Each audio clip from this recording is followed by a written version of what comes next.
Old cohort, the great Joel Klatt. Of course, you see Joel on everything nowadays, including the booth of the Baylor-Oklahoma State game this weekend with Gus Johnson. And he now joins us from the set of his weekly Fox Sports podcast, Breaking the Huddle. Great show. Check it out. Joel, the Big 12 must be an easy target for your show this week. It has not been a very good non-conference schedule. How hard will it be for a team from this conference to run the table and get a sniff at the college football playoff?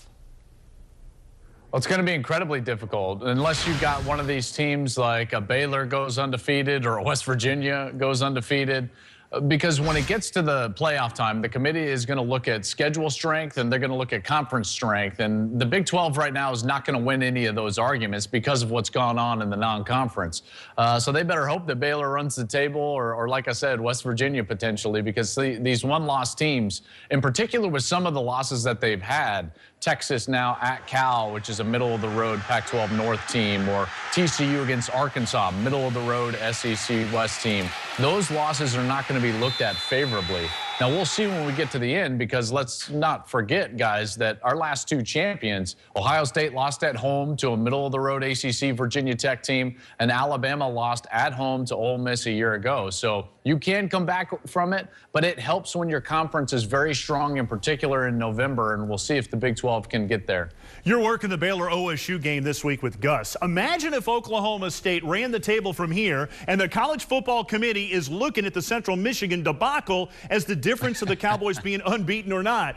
Everybody knows it shouldn't have been a loss. Would the committee be able to overlook that and consider the Cowboys?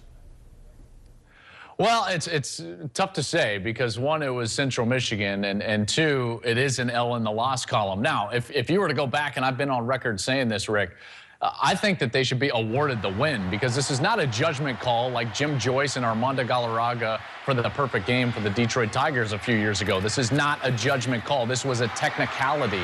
It can be fixed in retrospect. That game should be over by the rules of the game. Now, that being said, Oklahoma State's in a precarious situation. If it was against a better opponent in the league or something along those lines, I think the committee might overlook it. But the fact of the matter is that it was Central Michigan. They did not play well, and it was their own mistake, i.e. Coach Gundy telling Mason Rudolph to just throw the ball down the field, that put him in that position in the first place. It's not a good situation all the way around. Big 12 replay, Oklahoma State, their game management, in particular the decision by Mike Gundy. But I don't think that the playoff committee is going to give him much of a pass for that loss. West Virginia plays Brigham Young this week, Joel. Dana Holgorsen has the Mountaineers 2-0, and they look like the most all-around team in the league. Could West Virginia be a sleeper to win the conference? I think that they can make some noise. I don't know if they're going to win the conference this year, but they certainly are going to have a chance this week on a neutral field. It's going to be FedEx Field there in Washington, D.C. But as they face BYU, the one thing that they're going to have to defend is the power running game. Houston beat Cincinnati in the Big 12 Expansion Bowl, where all of people are talking about expansion in this league. Should it expand in your mind, and which teams do you think are the most attractive? Yeah, that's a great question, Rick. I think I view it more from the place I work, you know, from the television side, and I don't want to speak for ESPN, but I certainly know enough about the business side of this that Fox Sports and ESPN are in a much different spot right now than we were 2 or 3 years ago when this deal was signed.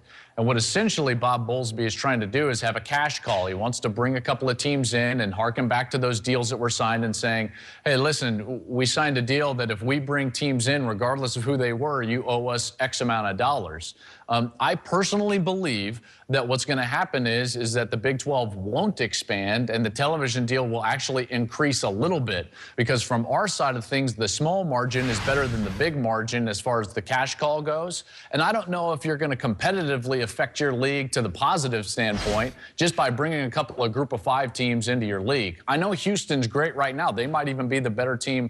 They might even win the Big 12 title if they were in there this year, but it's still Houston. I understand that that market is attractive, but right now this is a small pocket of success that we're talking about with Tom Herman, and I just don't see the fit with Cincinnati. I know that they've got great support. It was a terrific game and atmosphere last week when they played Houston, but this is a personal belief. I just don't think that it behooves, one, the television partners or the conference to expand, and I think they're going to stand pat and actually get a little bit of a bump from their television partners, us and ESPN, because of that. Great stuff, Joel. As always, thanks so much. We will see you and Gus in Waco calling the Bears and the Cowboys. And be sure to check out Breaking the Huddle on Fox Sports' Facebook page.